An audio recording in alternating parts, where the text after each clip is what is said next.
Assalamualaikum warahmatullahi wabarakatuh.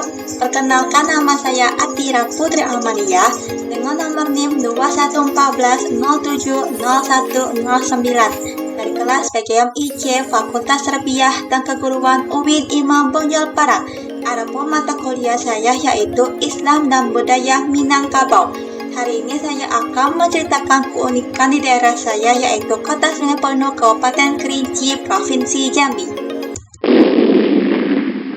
Adapun macam-macam keunikan dari Kota Sungai Penuh, Kabupaten Kerinci. Adapun poin-poinnya, yang pertama, Rumah Larik Kota Sungai Penuh. Yang kedua, Masjid Agung Pondok Tinggi. Yang ketiga, Batik Incung. Yang keempat, Tari Nitih Mahligai. Yang kelima, Kenduri Seko. Dan yang keenam, Bahasa. Sebelum saya mengenalkan keunikan dari Kota Sungai Penuh, saya akan memperkenalkan di manakah Kota Sungai Penuh tersebut dan kapan berdirinya. Kota Sungai Penuh adalah kota terbesar yang kedua yang ada di Provinsi Jambi. Kota ini dibentuk berdasarkan Undang-Undang Republik Indonesia Nomor 25 Tahun 2008 yang merupakan pemekaran dari Kabupaten Kerinci, dan pengesahannya dilakukan oleh Menteri Negeri pada tanggal 8 Oktober 2009. Sungai Penuh dengan Kabupaten Kerinci secara harfiah administrasinya berpisah. Akan tetapi, akar dari sejarah, sosial, budaya, masyarakat dari Kota Sungai Penuh dengan Kabupaten Kerinci memiliki satu kesatuan yang tidak dapat dipisahkan. Adapun semboyan dari Kota Sungai Penuh yaitu Sahalun Suha Salatuh PD, yang artinya memperlihatkan kekompakan dan bermusyawarah untuk mufakat dalam pengambilan keputusan dengan satu kata dan perbuatan. Adapun keunikan dari Kota Sungai Penuh, yang pertama, Rumah Larik. Menurut Iskandar Zakarias, seorang budayawan Kerinci, menyebutkan budaya dari Sungai Penuh dan Kerinci diantaranya Rumah Larik dan Masjid Agung Pondok Tinggi. Rumah Larik ini merupakan rumah asli masyarakat Kerinci, yang mana rumah ini dibangun berbentuk panjang dan dibangun secara berdempetan. Salah satu rumah larik yang masih memiliki karakteristik zaman dahulu yaitu Rumah Larik Lima Luha yang ada di Kabupaten Kerinci, Sungai Penuh. Rumah larik ini memiliki arsitektur, pola, dan tata ruang yang unik. Rumah larik yang satu dengan rumah lainnya memiliki atas yang terhubung memanjang sehingga masyarakat menyebutnya sebagai rumah kereta api. Rumah ini mencerminkan budaya dan kepercayaan masyarakat setempat. Permukiman dalam bentuk sebuah dusun atau loha ini merupakan cikal bakal perkembangan landscape dan Kota Sungai Penuh. Kenapa dia memiliki rumah yang disusun secara berdempetan? Karena akan terhubungnya dengan pintu satu rumah dengan pintu rumah lainnya. Rumah larik ini juga mengalami kemerosotan baik fisik maupun non-fisik yang disebabkan oleh beberapa faktor, yaitu kurangnya kesadaran masyarakat akan pentingnya menjaga warisan sejarah dan budaya, serta semakin melemahnya peran dan peraturan adat istiadat yang berlaku di masyarakat. Urbanisasi dan globalisasi juga merupakan salah satu faktor kemerosotan dari rumah larik dan kurangnya perhatian dari pemerintah. Adapun yang kedua yaitu Masjid Agung Pondok Tinggi. Selain Rumah Larik Lima Luha, daya tarik dari Kota Sungai Penuh yaitu Masjid Agung atau masjid yang tertua yang ada di Kota Sungai Penuh. Masjid Agung Pondok Tinggi adalah salah satu khazanah kuno dalam lingkup sejarah Islam di sekitar Gunung Kerinci. Keunikan dari Kota Sungai Penuh atau keunikan Masjid Agung Pondok Tinggi adalah dibangun tanpa menggunakan paku besi, tetapi dibangun dengan cara memakai pasak kayu hingga dapat berdiri dengan megah, dan juga terdapat motif-motif ukiran pada dinding masjid yang rata-rata berbentuk seperti tumbuhan. Masjid Agung ini memiliki corak khas Nusantara yang atapnya berbentuk tumpang tiga dengan konstruksi berbahan dasar kayu. Bentuk dari Masjid Agung yaitu berbentuk bujur sangkar yang ukurannya seluas 30 x 30 meter persegi. Di dalam masjid ini tersimpan sebuah bentuk yang panjangnya lebih dari 5 meter. Menurut adat masyarakat, bentuk ini selain berfungsi sebagai penanda masuknya waktu sholat, juga berfungsi sebagai pertemuan warga atau adanya peristiwa-peristiwa tertentu. Terdapat juga fungsi dari setiap bagian Masjid Agung, yang mana pada bagian atapnya terdapat mustaka dengan puncaknya yang berhias bentuk bulan sabit dan bintang. Dinding masjid dihiasi dengan ukiran motif flora.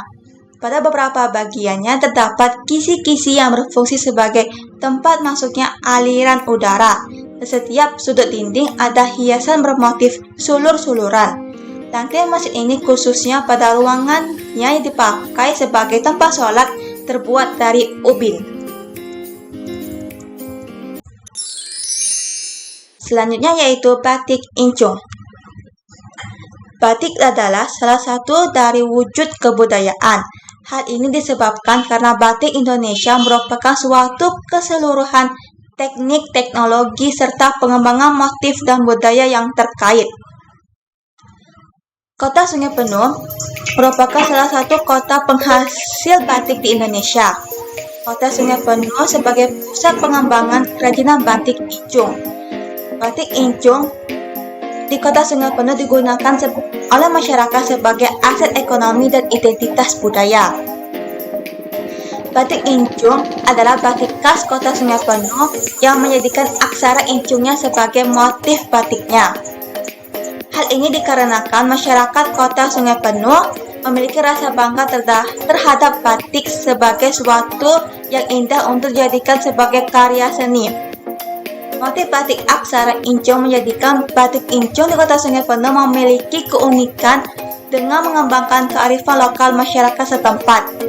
Asal-usul aksara incung di Kerinci ini terdapat dua pendapat. Yang pertama, berasal dari India dan Cina. Dan yang kedua, aksara incung berkembang karena adanya hubungan politik dan kebudayaan antara Kerinci dan Jambi serta Minangkabau. Adapun yang keempat yaitu tari nitih mahligai seperti pada gambar.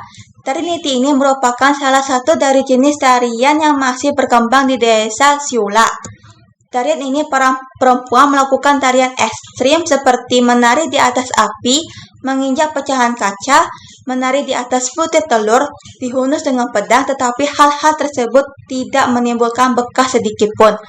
Pada zaman dahulu, tarian ini merupakan bertujuan untuk komunikasi antara roh nenek moyang dengan masyarakat setempat sebagai sarana penyembuhan atau sebagai sarana ucapan rasa syukur dan sebagai untuk pengikat solidaritas masyarakat.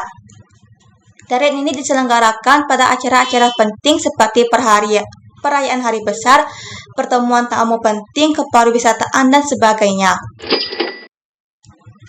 Adapun yang kelima yaitu kenduri seko. Adapun istilah kenduri seko yaitu rangkaian secara adat berupa peringatan yang dilaksanakan oleh masyarakat suku Kerinci di Provinsi Jambi. Acara ini disebut juga sebagai kenduri pusako. Istilah seko berasal dari kata saka yang berarti keluarga atau leluhur dari pihak ibu dan yang biasa disebut sebagai khalifah yang dijunjung atau waris yang dijawab. Adapun tujuan dari kenduri suko yaitu ucapan rasa syukur atas hasil panen. Terdapat dua agenda pokok. Yang pertama, sebagai acara untuk menurunkan atau menyucikan benda-benda pusaka, dan yang kedua acara untuk pengukuhan pada orang yang akan menerima gelar adat. Adapun tempat dilaksanakannya kenduri suko yaitu tempat masjid atau sanggar atau tempat-tempat yang besar yang dihadiri oleh para masyarakat dan orang-orang sekitar. Dan adapun yang terakhir yaitu bahasa atau bahasa nagari yang ada di Kota Sungai Penuh, Kabupaten Kerinci.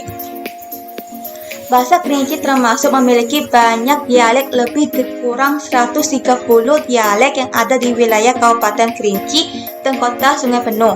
Hal ini dilakukan dengan tujuan untuk melestarikan bahasa Kerinci sebagai bahasa daerah yang memiliki kekayaan nilai-nilai kearifan lokal. Karena bahasa Kerinci mempunyai dialek tersendiri yang berbeda dengan suku-suku yang ada di Indonesia dan juga memiliki keunikan tersendiri. Terdapat 7 macam dialek dari bahasa Kerinci. Yang pertama, dialek Gunung Raya. Yang kedua, dialek Tanah Kerinci. Yang ketiga, dialek Si Tinjau Laut. Yang keempat, dialek Sungai Penuh. Yang kelima, dialek Pembantu Sungai Tutung. Yang keenam, dialek Belui Air Hangat. Dan yang ketujuh, dialek Gunung Kerinci. Salah satu yang khas dari dialek Kerinci diantaranya itu melafalkan I menjadi AI. Misalnya, orang Kerinci pergi ke Jambi dilafalkan dengan Uhai Kincai Gokai Jamboy, atau melafalkan A menjadi Ea atau Owi, misal dari kata bila menjadi Bilea, atau kata tadi menjadi Tadoi. Baiklah, sekian, terima kasih. Baiklah, sekian presentasi dari saya. Apabila ada kesalahan, saya mohon maaf. Wabillahi taufiq wal hidayah.